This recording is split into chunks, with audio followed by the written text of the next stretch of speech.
I just saw the trailer for part 7, and this guy, he might just be me. Do not read him! Do not read him the card! Hey, Arcadi Joestar, how's it going?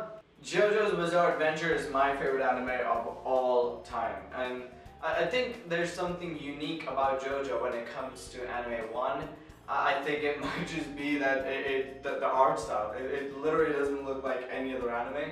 But two, it also might be because the way the story is told, right? It's very specific to JoJo, and other anime don't really follow this type of storytelling. It's just a bunch of gay strippers beating up other gay strippers, and I'm here to watch the whole thing, baby. Even though Joseph is my favorite Joestar, part 2 is not my favorite. My favorite is actually part 4. I mean, come on. The story of part 4 is just amazing. The characters are amazing. The vibe is amazing. All the stands are so cool and creative and new.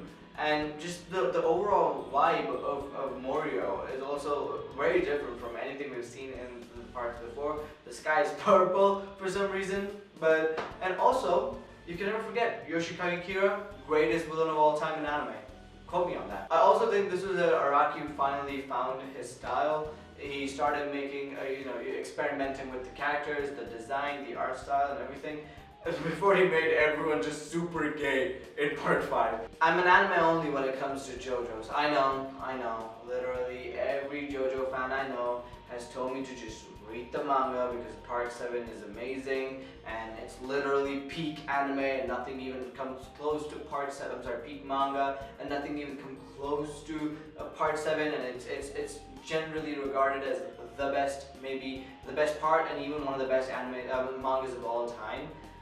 But again, I just want to watch the anime, and I feel like this is what everyone said about part 6 when part 5 was airing. Everyone's like, just read the manga for part 6, it's amazing, it's so good. I did watch it, it was kind of good, but I think I remember how crazy it was when part 5 was airing, right? Everybody was obsessed with it, everybody you knew was watching it, and that song, the intro, oh my god, everyone on YouTube was obsessed with it. The song that's like bum, bum, ba-dum, bum, bum, bum, ba-dum. Everybody was making parodies of it, everybody was making some sort of video about it. And you know when the Undertale community is involved, it's already reached its peak, right? So it was super crazy back then. It wasn't just a theme song for JoJo Part 5, it generally became a theme song for the entirety of JoJo. I think this is exactly where JoJo became fully mainstream. Pretty much anyone you knew has heard about JoJo before this. It was like a niche thing that JoJo fans wouldn't shut the fuck about, right? But this was like sharing your weird hobby with a friend at the office, and without immediately hating you or like stop talking to you, they actually like liked it, and you guys became genuine friends over it. This felt like that, right? So this is where it got fully famous, I would say. And again, there was the part itself was extremely good. The ending was amazing. The story was amazing. The characters were like really gay, but really amazing. And it did get kind of weird at times, but then it's nothing out of the ordinary for JoJo, right? You've seen way weirder in part 3 and part 2, so it was fine. But then I think this is where like it did everything. It got all the hype it wanted and everything, and even like the few of the scenes from part 5, like Bucciarati really realizing that he wasn't alive, or Giorno getting dripped and becoming the mafia boss, or even the ending overall. It was just crazy. It was a nice show. And then it was just radio silence, just nothing for a while. Nobody said anything, and everything just stopped. And then part 6 was announced, and boom, Netflix was the one who was distributing this. I have to double check this. I'm not like 100% sure, but I'm pretty sure that part 5 wasn't distributed by Netflix. So everyone was kind of concerned about what's going to happen with part 6 and how it's going to come out and what's going to happen. And then, when they do decide to release it, they pulled, they released the whole thing in batches. I mean, the best part about JoJo Part 5 was JoJo Fridays, if you remember what those were. If you're an old head, you probably remember. But it's when you were just super excited for a new JoJo episode to come out every Friday, right? And what they did was they drip fed you with these batches. They gave you everything you love for a while, and then they took it all away for months together. Now, see, I understand the Netflix model of dropping everything at once and just watching all of it, right? I get it. But then this was just drip fed to you with different batches, and there was just no hype for it. Like, the ending of part 7 was amazing, right? I hate to admit it, but I've cried at least once every season. I'm sorry, every part. I'm a fake fan alert. I was about to say season. But I've cried once at least for every part of JoJo, at least once, right? But even with the bittersweet, that really sad ending of part 7, I just felt empty after it, because I just didn't have enough time to connect with these characters. Yeah, of course, I watched the whole thing. I watched, everything, all of that as soon as it dropped, like on the day it dropped. But it was just still months and months apart, and there was no ongoing story for me to follow unless I wanted to go back and rewatch the whole thing, which I'm never gonna fucking do. Fuck rewatching. But then there were so many grand reveals, like Dio's kids, or Dio having a ton of kids in Jonathan's body, or Dio having a ton of kids in Jonathan's body again 3 times. I don't know why I said it 3 times, but you know what I mean. And then there was Jolene, who was an amazing main character. I really liked her as a main character. And then someone who was said to die, right? And who does he die? I'm not gonna tell you who died in JoJo Part 6, but you can guess. But then the ending of JoJo Part 6 with everything just getting erased, right? That was such a bittersweet ending, and all of that for me to just feel empty. Now, was I kind of guilty about not rewatching it every time it aired? Yeah, for sure. But you're not gonna expect me to rewatch the 12th episode when the second batch came out, and then rewatch the 24 episodes when the 3rd season came out. You don't think I'm that crazy, right? Come on now. Are we serious? I give this background because this is me going into the part 7 of JoJo's. If you ask me, the best way to watch JoJo is to go in blind for every season. Don't read the manga, don't get the spoilers, don't talk to another JoJo fan, just get into the show, experience it for what it is, right? And that's what I try to do. But literally everybody I knew who has watched or read JoJo gave me this spoiler. They told me in part 7, Dio is gonna turn into a dinosaur and he's gonna bite Jesus' arm and then he's gonna run away. This is a spoiler that I got from everybody. Now, I don't know what Jesus is doing in JoJo and I think in America, but hey, when it comes to JoJo, I don't ask a lot of questions. I think they kind of announced that they're gonna animate part 7 towards the end of part 6, I think.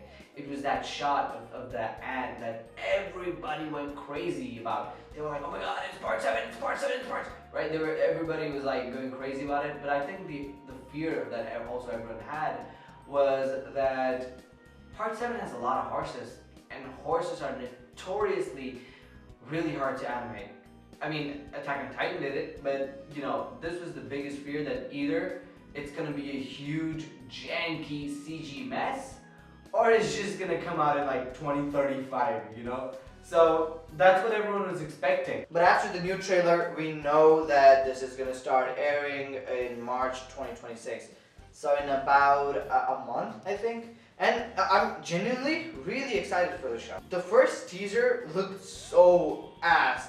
Like, it was just stills, and we all know how much the anime community loves stills, right? Especially with the One Punch Man, right? So I was really worried, because it was almost like, they knew that if there's a JoJo fan, and even if the animation quality is really trash, they'll still come to it, they'll still watch the show, because that's how loyal JoJo fans are, right? It was almost like they knew that. But, because it was just stills, characters were barely moving, and it was just nothing. There was nothing on the show, and it looked really bad. But then, the second trailer came out, and genuinely, it looks really good. Like, the animation is fluid, the characters look good, everything feels real, kind of, but as real as JoJo could feel, you know what I mean?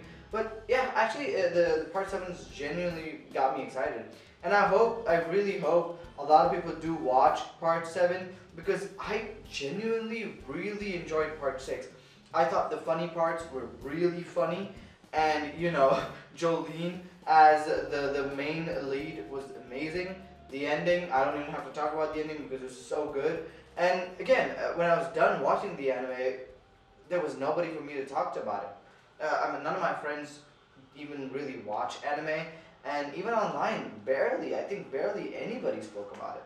So I just hope when Part 7 comes out, there's a lot of people actually watching the show. There's a lot of people interested in the show, and there are just a ton of memes about the show. Because I know, if it's supposed to be the best, part of JoJo, I just don't want it to be bad. I really hope they don't release part 7 in batches because, again, it's gonna kill all the hype that part 7 could get. Can you imagine getting weekly JoJo and you get the weekly memes, the same treatment that Jujutsu Kaisen is getting right now? And every week you'll get a JoJo episode. Following that, you'll also get memes. And the thing about JoJo is it's no longer this small niche anime, right? It's pretty a big thing now. JoJo is fully mainstream, and the best way to capitalize on this mainstream would be to put it out weekly, every week. A lot more people can get into it just because of the memes. So it just seems like a hobby that you did all alone, and now you showed it to somebody, and pretty much everybody likes it. You know what I mean? So it's better for us. Netflix, if you're watching this, please don't release it in batches, and please do not release the whole thing at once. It's good. It's good for the viewer. I get it. You can watch the whole thing at once, but it doesn't stay in the conversation for too long. You watch it and then you forget about it. Do you remember the weekly Attack on Titan hype? How every week we were waiting for the next episode, or the weekly Jujutsu Kaisen hype that's going on right now. Even though I've read the manga, I know where it's going. R.I.P. Gojo, even though I know all of that, but it's still just watching it weekly gives you the hype that JJK, in my honest opinion, definitely deserves. So I think the same treatment should be given to JoJo's. I don't think the whole thing should be dropped at once. And the thing is, this year seems like it's pretty good for anime. There's a ton of good anime coming out, and I just hope we get a decent adaptation of JoJo Part 7. So because I'm really excited for it. And the thing is, I'm pretty sure the manga is on the longer end, right? It's not a short manga. So it could even stretch out for the whole year, like even 40, 50 episodes. Could you imagine that? Like a whole year of JoJo every Fridays. We'd be so fucking back, man. I genuinely hope they do this. And again, like I said, this year, it's already so good for anime. It's just been a month, right? We have Sentence to be Hero, we have Fire Force, we have Oshinoko, we have Hell's Paradise, everything coming out in the same season. And again, this is the first season of the whole year, so I'm just excited to see where the whole anime industry goes this year, because there's so much coming out this year. Yeah. So what do you think? Which is your favorite part when it comes to JoJo? Do you have a favorite part, or do you just like part 5 like everyone else? Top 10 white people say. Don't waste your time on me, you're already the words inside my ear.